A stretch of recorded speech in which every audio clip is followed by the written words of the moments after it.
Well, it's very obvious to me they didn't want him to appear. Nung wala siya dito, dapat daw nandito siya.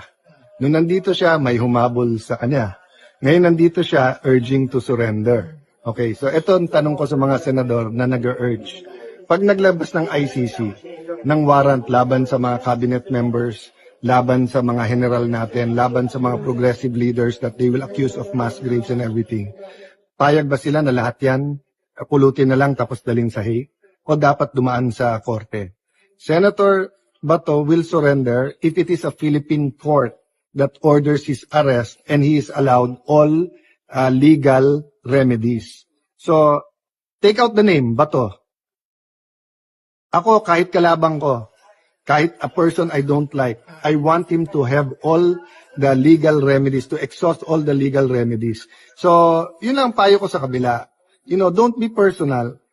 Think of what's better for the country. Think what's better for the institution. So, naman lang po yung naka-assign dito. So, lang to, hindi naman to ma-approve. No, I respect their opinion.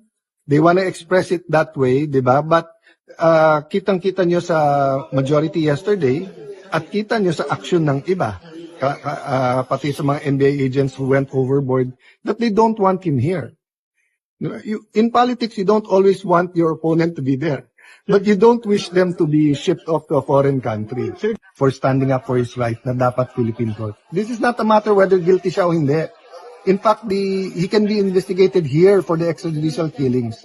So this is a question of our constitution versus a foreign court. Until he has exhausted all legal measures and the Philippine courts tells him that he has to be arrested.